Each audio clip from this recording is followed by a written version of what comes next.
Ya pemirsa, jumpa kembali bersama saya Dewi Sulistia dalam Lampung 8. Sejumlah informasi telah kami rangkai dan siap kami sajikan untuk Anda. Inilah Lampung 8 selengkapnya.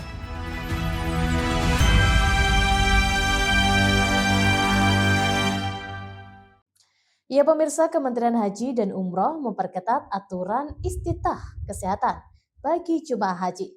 Salah satu pengetatan paling signifikan adalah larangan keberangkatan bagi jemaah dengan kehamilan resiko tinggi. Kepala Pusat Kesehatan Haji Kementerian Haji dan Umroh, Lili Marhendro Susilo, menerangkan pengetatan dilakukan sebab selama ini kematian jemaah haji Indonesia menjadi sorotan pemerintah Arab Saudi. Kematian jemaah haji Indonesia di tahun sebelumnya dinilai tinggi sehingga jemaah yang berangkat tahun 2026 harus dipastikan dalam kondisi sehat. Salah satu pengetatan paling signifikan adalah larangan berangkatan bagi jemaah dengan kehamilan beresiko tinggi. Lili Marhendro mengatakan kebijakan ini diambil untuk meningkatkan keselamatan jemaah, sekaligus menekan angka kematian jemaah haji Indonesia. Ditambahkan Lili, aturan kesehatan haji 2026 pada prinsipnya masih sejalan dengan kebijakan sebelumnya. Meski begitu, terdapat pengetatan khusus pada aspek kehamilan. Kebijakan terbaru lainnya yang menjadi perhatian adalah larangan bagi perempuan dengan usia kehamilan 3 bulan terakhir untuk menunaikan ibadah haji. Bahkan kehamilan dengan risiko tinggi sama sekali tidak diperkenankan berangkat. Aturan ini akan menjadi bagian dari persyaratan kesehatan yang wajib dipenuhi jemaah haji sejak proses pemeriksaan di tanah air hingga penerbitan visa haji. Seluruh jemaah haji diwajibkan menjalani pemeriksaan kesehatan secara berlapis mulai dari fasilitas kesehatan di daerah asal hingga pemeriksaan akhir di asrama haji sebelum keberangkatan. Dalam penerapan istitah kesehatan, Kementerian Haji dan Umroh membagi jemaah ke dalam beberapa kategori, yakni istitah murni, istitah dengan pendampingan, belum istitah, dan tidak istitah. Dari Jakarta, Tim Liputan Garuda TV melaporkan. Ya selanjutnya pemirsa, pejabat sementara Direktur Utama Bank Lampung, Indra Meviana, menyampaikan apresiasi atas kepercayaan pemegang saham dan seluruh pemangku kepentingan. Indra Meviana yang sebelumnya menjabat Direktur Operasional, menegaskan komitmennya untuk membawa Bank Lampung semakin adaptif terhadap perkembangan industri perbankan. Rapat Umum Pemegang Saham Tahunan Tahun Buku 2025 yang dinantikan dengan Rapat Umum Pemegang Saham Luar Biasa, Bank Lampung resmi menetapkan Indra Meviana sebagai pejabat sementara Direktur Utama. Pengangkatan Indra Meviana disampaikan oleh Komisaris Utama Bank Lampung, Muhammad Firzada, usai RUPST di Grand Mercure Hotel Bank Lampung pada Kamis 15 Januari 2026. Selain menyampaikan apresiasi atas kepercayaan pemegang saham dan seluruh pemangku kepentingan, Indra Meviana menegaskan komitmennya untuk membawa Bank Lampung semakin adaptif terhadap perkembangan industri perbankan.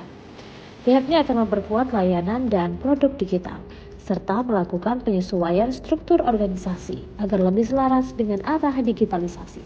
Selain itu, Bank Lampung juga akan membentuk divisi khusus yang fokus pada pengembangan UMKM dan kredit komersial, guna mengurangi ketergantungan pada sektor konsumen. Kata Indra Meviana, untuk tahun 2026, Bank Lampung memperoleh kuota kredit usaha rakyat sebesar 995 miliar dengan suku bunga 6%. Penyaluran KUR tersebut tetap mengedepankan prinsip kehati-hatian serta tata kelola perusahaan yang baik. Peningkatan kualitas sumber daya manusia juga menjadi perhatian melalui pelatihan analisis kredit, program pendidikan dan pelatihan berkelanjutan, serta asesmen kinerja internal.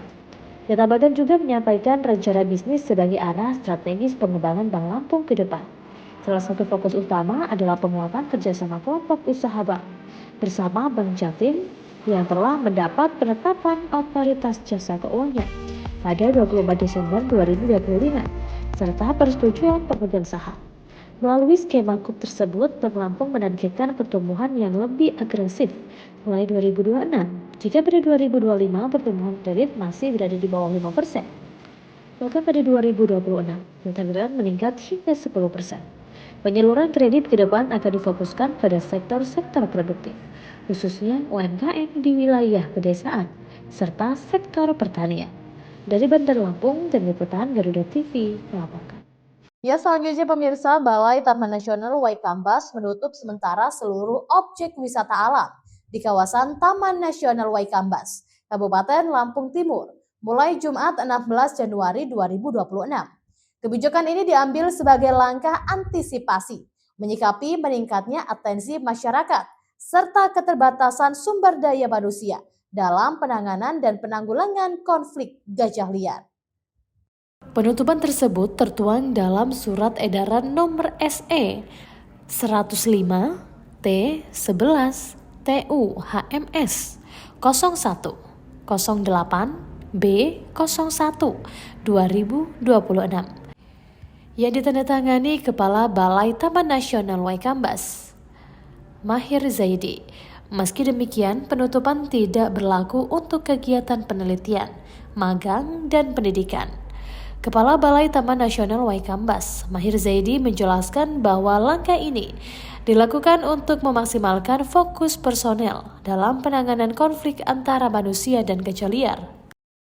Karena keterbatasan SDM, seluruh personel difokuskan untuk pencegahan konflik gajah dan manusia.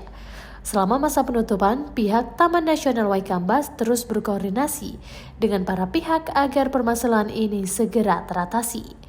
Ia juga menegaskan bahwa penutupan tersebut tidak berkaitan dengan rencana program karbon di kawasan Taman Nasional Waikambas. Balai Taman Nasional Waikambas menghimbau masyarakat untuk memahami kebijakan tersebut sebagai bagian dari upaya menjaga keselamatan manusia, sekaligus perlindungan satwa liar, khususnya gajah Sumatera, yang berada di kawasan konservasi tersebut. Dari Bandar Lampung, Tim Liputan Garuda TV melaporkan. Ya, selanjutnya pemirsa, penutupan Taman Nasional Waikambas untuk akses kunjungan wisata umum mulai Jumat 16 Januari 2026. Meski salah satu ikon wisata Lampung ini ditutup, Dinas Pariwisata dan Ekonomi Kreatif Provinsi Lampung memastikan hal tersebut tidak akan berdampak signifikan terhadap geliat pariwisata di Bumi Ruai Jurai. Penutupan Taman Nasional Waikambas untuk akses kunjungan wisata umum mulai pada Jumat 16 Januari 2026. Meski salah satu ikon wisata Lampung ini ditutup, Dinas Pariwisata dan Ekonomi Kreatif Provinsi Lampung memastikan hal tersebut tidak akan berdampak signifikan terhadap geliat pariwisata di Bumi Ruai Jurai. Kepala Dinas Parekraf Bobi Irawan mengatakan Provinsi Lampung memiliki banyak opsi wisata untuk pelancong, mulai dari pantai, gunung, taman, hingga kuliner. Dirinya mengatakan bahwa penutupan Taman Nasional Waikambas hanya bersifat sementara dan didasari oleh faktor keamanan serta manajemen konflik satwa. Bobi menambahkan terbatasnya personel di lapangan membuat pihak pengelola harus melakukan skala prioritas, melakukan mitigasi dan pengamanan konflik di sektor kawasan Taman Nasional. Meski wisata umum ke Taman Nasional Waikambas dilarang, Bobi mengaku telah mendapat konfirmasi bahwa aktivitas tertentu masih diperbolehkan dengan syarat ketat. Terkait wisatawan yang sudah menjadwalkan kunjungan untuk melihat gajah, Bobi Irawan mengatakan Waikambas bukanlah satu-satunya pilihan. Ia memberikan beberapa alternatif destinasi wisata pengganti bagi wisatawan yang ingin berinteraksi dengan gajah. Menurutnya ini menjadi pilihan paling presentatif dan dekat bagi masyarakat yang ingin berinteraksi dengan gajah. Selain itu, Bobi menyebut Lampung memiliki keragaman destinasinya, meliputi 170 pulau di Teluk Lampung dan Teluk Semaga, hingga wisata pegunungan dan kuliner. Dari Bandar Lampung, Tim Liputan Garuda TV melaporkan. Ya, suasana kantor Badan Pendapatan Daerah Bapenda Provinsi Lampung Kamis lalu tak seperti hari kerja biasanya.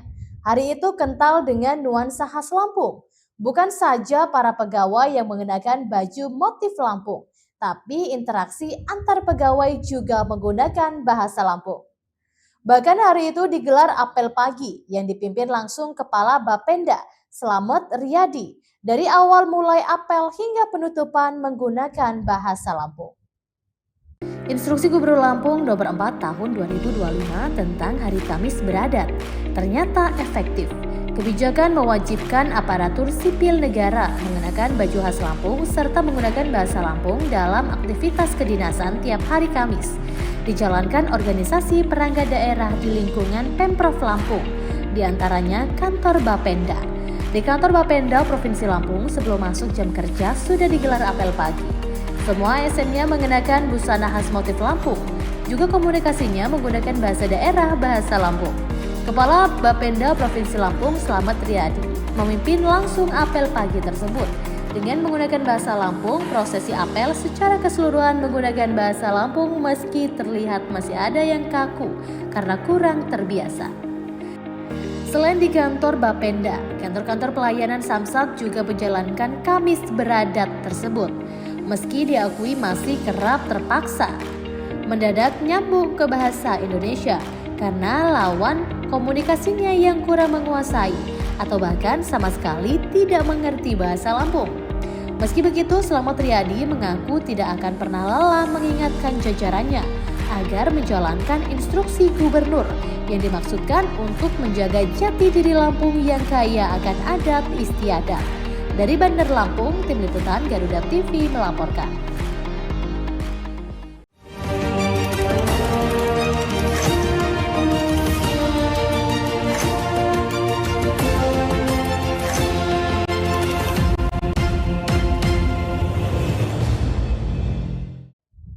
Ya, selanjutnya pemirsa, seorang pria warga Bandar Agung, Kecamatan Terusan, Nyunyai, Kabupaten Lampung Tengah, diamankan Polsek Terbanggi Besar karena membuat laporan palsu sebagai korban pembegalan. Pelaku berinisial HD berusia 36 tahun membuat laporan ke polisian dan mengaku dibegal saat mengendarai mobil perusahaan Grand Living-nya di Kecamatan Terbanggi Besar dan uang perusahaan sebesar 300 juta raib dibawa kabur begal. Kapolsek Terbanggi Besar AKP Dailami mengatakan pria berinisial HD membuat laporan ke polisian dan mengaku sebagai korban begal dengan kerugian 303 juta rupiah. Namun setelah dilakukan penyelidikan, yang bersangkutan justru kami tetapkan sebagai tersangka karena membuat laporan palsu. Dan kejadian pembegalan tersebut tidak pernah ada.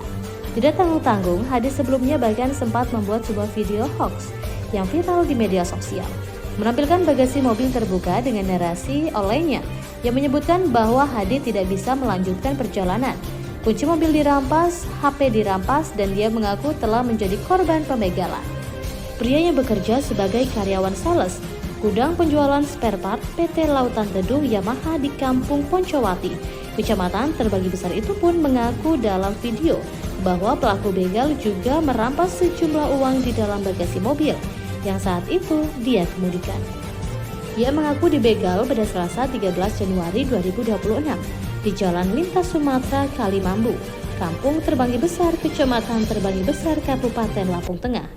Namun jajaran Polsek Terbanggi Besar mengungkap fakta dari drama yang dibuat oleh HD, yakni niat untuk menggelapkan uang perusahaan karena kebutuhan ekonomi dan utang. Kapolsek Dailami menjelaskan penetapan tersangka terhadap HD bermula ketika jajaran Polsek Terbanggi Besar mendapat laporan kepolisian dari yang bersangkutan pada Kamis 15 Januari 2026. Pelaku HD saat itu membuat laporan kepolisian sebagai korban begal dengan nomor laporan LPB3I 2026 SPKT Polsek Terbanggi Besar, Polres Lampung Tengah, Polda Lampung. Menyikapi hal tersebut, Tekap 308 Polsek Terbanggi Besar kemudian melakukan pendalaman untuk memastikan kejadian tersebut. Hasilnya, pihak kepolisian mendapati bukti dan fakta di lapangan bahwa tidak ada aksi pembegalan atau tindak pidana pencurian dengan kekerasan pada Selasa tanggal 13 Januari 2026 di Jalan Lintas Sumatera Kalimambu, Kampung Terbanggi Besar. Kemudian, kata Dailami, saat melakukan pemeriksaan terhadap HD, yang bersangkutan juga menunjuk gelagat yang berbelit-belit dan tidak konsisten dalam memberikan kesaksian. Setelah serangkaian pemeriksaan dilakukan, akhirnya HD mengaku kepada pihak kepolisian bahwa laporan yang dia buat adalah palsu dan video viral yang diunggahnya adalah hoax. Dari Lampung Tengah, Tim Liputan Garuda TV melaporkan. Ya, selanjutnya pemirsa, kecelakaan beruntun terjadi di Jalan Lintas Barat Kota Agung, Kabupaten Tanggamus.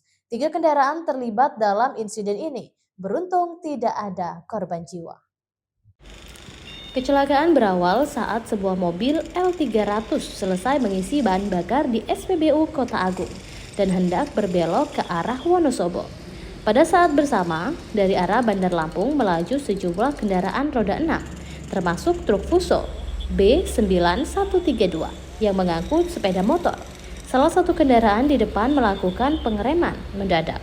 Kendaraan di belakang tidak sempat menghindar, sehingga terjadi kecelakaan beruntun. Benturan melibatkan truk Fuso Napol BG 8509 Kiki bermuatan buah-buahan yang berada di belakang truk pengangkut sepeda motor. Dampak benturan tersebut mengenai mobil L300 yang baru saja keluar dari SPBU. Akibat kejadian ini, arus lalu lintas sempat terganggu. Petugas kepolisian langsung melakukan pengaturan dan evakuasi kendaraan. Rol kondisi kendaraan rusak, truk Fuso bermuatan sepeda motor, truk Fuso bermuatan buah-buahan, mobil L300 rusak, petugas polisi di lokasi, arus lalu lintas. Kronologis kejadian laka lantasnya bermula L300 hendak nyebrang dari kiri jalan ke kanan jalan. Kemudian dari arah Bandar Lampung ada kendaraan yang mengangkut R6 yang mengangkut kendaraan R2, sempat berhenti mendadak. Dan kemudian datang dari arah yang bersamaan kendaraan R6. Jadi berapa mobil sebenarnya? Ada tiga kendaraan yang terlibat kecelakaan. Cuman hanya kerusakan material dan juga tidak ada korban jiwa dalam kecelakaan tersebut. Kapos Lantas Kota Agung Aibda Hendra Darmawan menjelaskan kejadian berawal dari pengereman mendadak kendaraan di depan sehingga terjadi tabrakan beruntun. Saksi mata Ahmad Timi mengatakan tidak ada korban jiwa dalam kejadian tersebut. Namun sejumlah kendaraan mengalami kerusakan dan beberapa terkena tumpahan solar. Dari Tanggamus, Tim Liputan Garuda TV, Hardi melaporkan. Ya pemirsa, anggota DPR RI dari Dapil Lampung 1, Putri Zulkifli Hasan, menyerahkan bantuan seperangkat peralatan pendidikan berbasis teknologi kepada Pondok Pesantren Tahfizil Quran Darus Saadah, Kecamatan Gedung Tataan, Kabupaten Pesawaran. Menariknya, bantuan yang diserahkan paket komplit terdiri dari 30 unit komputer, 15 unit UPS, 2 unit printer, 1 unit proyektor, dan 3 unit laptop. Putri Zulkifli Hasan didampingi anggota DPRD Pesawaran, Faisaluddin, pada Jumat 16 Januari 2026, datang langsung ke Pondok Pesantren Tahfizil Quran Darus Saadah, Kecamatan Gedung Tataan, Pesawaran. Dalam kegiatan yang berlangsung di halaman Yayasan Pondok Pesantren Darus Saadah itu, Putri Zulkifli Hasan secara langsung menyerahkan bantuan 30 unit komputer, 15 unit UPS, 2 unit printer, 1 unit proyektor, dan 3 unit laptop tersebut. Menurut Putri Zulkifli Hasan, yang juga Ketua Fraksi PAN DPR RI itu, bantuan tersebut diberikan sebagai bentuk komitmen pemerintah guna peningkatan kualitas pendidikan, khususnya dalam mendukung pelajaran berbasis teknologi. Pemilik panggilan akrab Putri Zulhas mengatakan bahwa patut disyukuri bahwa Yayasan Ponpes Darus Saadah merupakan salah satu sekolahan yang mendapatkan bantuan perangkat komputer. Putri Zulhas berharap lulusan Ponpes Darus Saadah nantinya tidak kalah dengan lulusan sekolah-sekolah swasta atau sekolah negeri lainnya.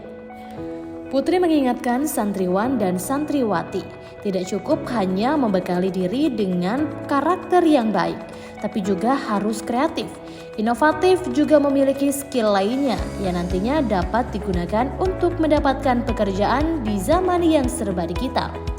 Putri Zulhas juga berharap santri di Pondok Pesantren Darus Saadah memiliki kemampuan digital yang baik. Pimpinan Yayasan Ponpes Darus Saadah, Guston Haji Maulana, menyampaikan terima kasih kepada Putri Zulkifli Hasan, anggota DPR RI dari fraksi yang dinilainya sebagai wakil rakyat sesungguhnya. Guston Maulana berharap agar Ketua Fraksi PAN Putri Zulhas tidak kapok berkunjung ke pondok pesantren yang diasuhnya ke depan. Dia juga berharap para wakil rakyat dari Lampung lainnya bisa berkontribusi yang langsung dirasakan masyarakat seperti dilakukan Putri Zulhas. Dari Pesawaran, Tim Liputan Garuda TV melaporkan. Ya, selanjutnya pemirsa, DPRD Kota Bandar Lampung menyatakan dukungannya terhadap wacana pembangunan perumahan khusus bagi aparatur sipil negara yang digagas pemerintah Kota Bandar Lampung. Dukungan disampaikan Ketua Komisi 3 DPRD Kota Bandar Lampung, Agus Jumadi, menanggapi pernyataan Wali Kota Eva Duyana terkait perumahan ASN sebagai percontohan kawasan hunian bebas banjir. DPRD Kota Bandar Lampung menyatakan dukungannya terhadap wacana pembangunan perumahan khusus bagi aparatur sipil negara yang digagas pemerintah Kota Bandar Lampung. Dukungan disampaikan Ketua Komisi 3 DPRD Kota Bandar Lampung, Agus Jumadi, menanggapi pernyataan Wali Kota Eva Duyana terkait rencana pembangunan perumahan ASN sebagai percontohan kawasan hunian bebas banjir.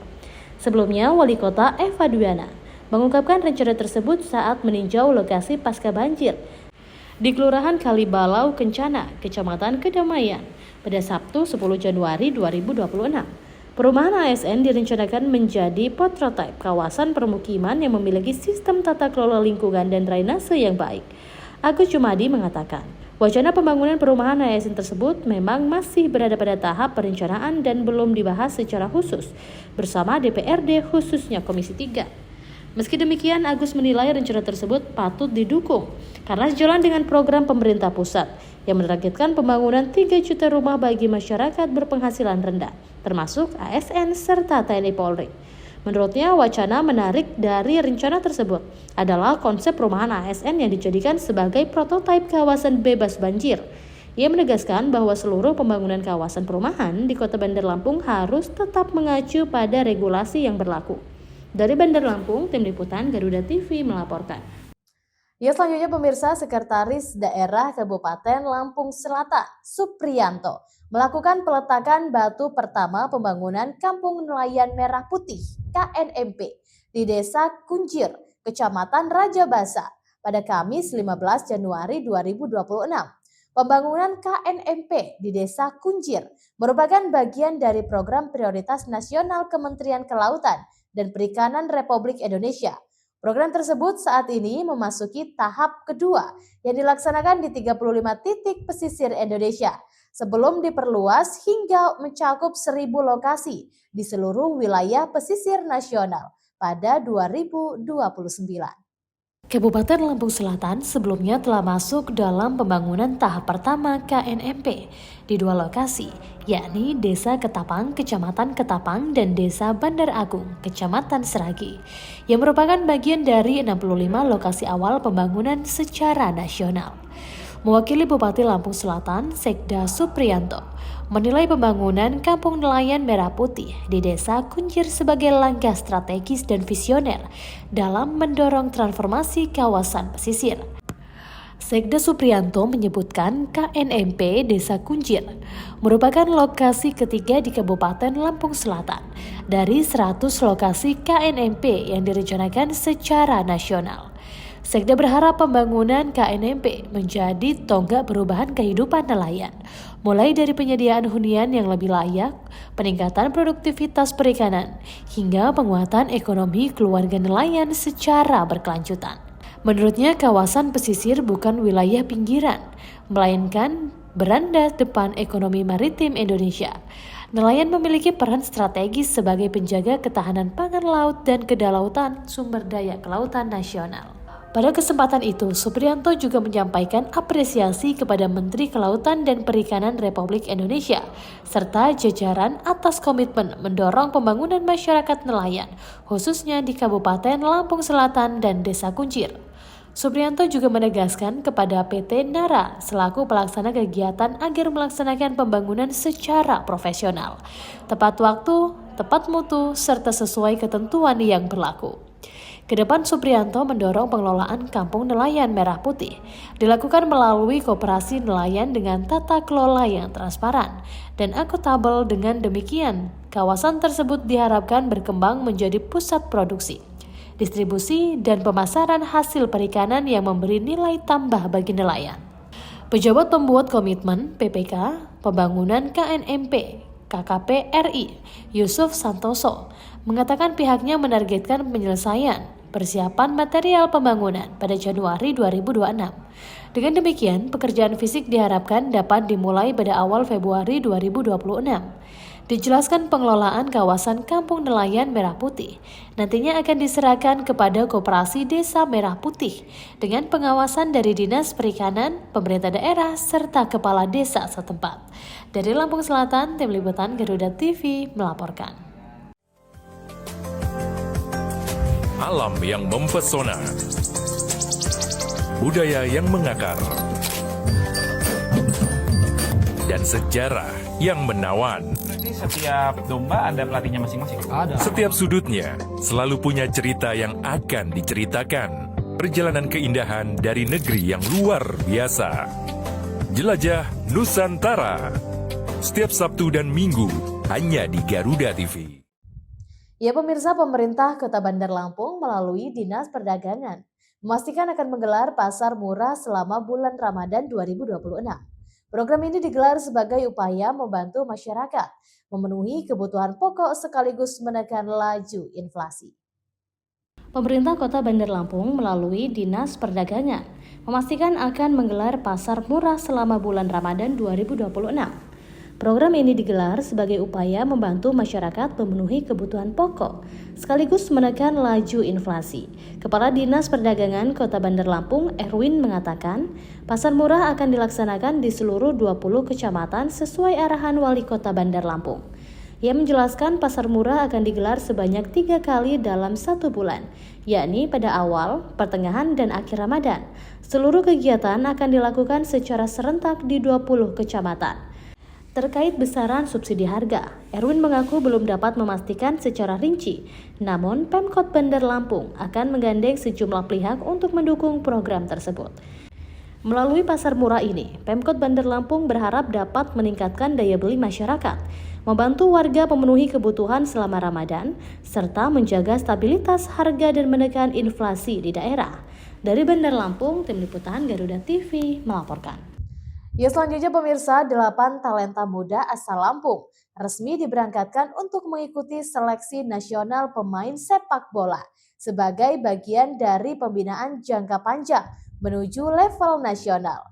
Prosesi pelepasan para pemain dilakukan di Rumah Aspirasi Senator DPD RI Bustami Zainuddin pada Jumat 16 Januari 2026. Koordinator Badan Liga Sepak Bola Pelajar Indonesia Lampung, Aris Iskandar Muda, mengatakan bahwa pemain yang berangkat merupakan hasil seleksi ketat dari tingkat daerah hingga nasional. Ia menambahkan bahwa prestasi Lampung cukup diperhitungkan, karena sebelumnya sempat menembus jajaran 8 besar nasional. Pemain yang diberangkatkan berasal dari kelompok usia U14, 15, dan 16 tahun. Nantinya, kategori mereka akan disesuaikan kembali saat proses seleksi berlangsung di tingkat pusat.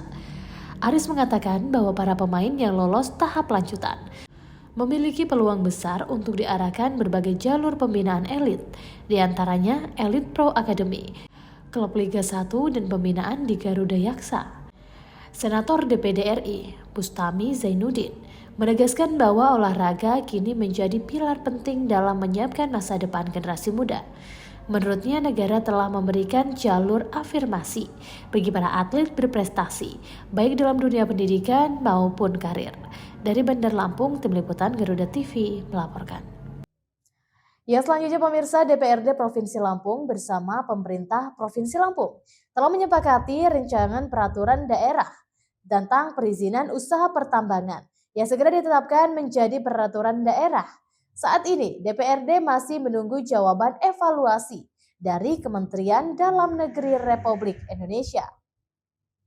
DPRD Provinsi Lampung bersama pemerintah Provinsi Lampung telah menyepakati rancangan peraturan daerah tentang perizinan usaha pertambangan yang segera ditetapkan menjadi peraturan daerah. Saat ini DPRD masih menunggu jawaban evaluasi dari Kementerian Dalam Negeri Republik Indonesia. Wakil Ketua Komisi 1 DPRD Lampung, Ade Utami Ibnu, mengatakan Ranperda telah diparipurnakan. Kini masih menunggu proses evaluasi serta persetujuan dari Kementerian Dalam Negeri sebelum ditetapkan secara resmi oleh Gubernur Lampung. Menurutnya, keberadaan perda ini sangat penting untuk menjaga kelestarian lingkungan, sekaligus memperkuat pengawasan terhadap aktivitas pertambangan di Lampung. Ade menjelaskan melalui regulasi tersebut, masyarakat nantinya memiliki dasar hukum yang jelas untuk melaporkan praktik pertambangan ilegal, khususnya yang beroperasi di luar wilayah pertambangan yang telah ditetapkan pemerintah. Selain itu, perda ini juga akan mewajibkan pemerintah mengumumkan secara terbuka wilayah pertambangan rakyat. Dengan adanya ketentuan tersebut, seluruh aktivitas pertambangan di luar zona resmi akan dinyatakan ilegal dan wajib ditutup. Dari Bandar Lampung, Tim Liputan Garuda TV melaporkan. Ya, demikian pemirsa, informasi tadi sekaligus mengakhiri perjumpaan kita untuk hari ini. Tetap saksikan Lampung 8 dimanapun Anda berada. Saya Dewi Sulistia beserta kru dan jajaran yang bertugas pamit undur diri dan sampai jumpa.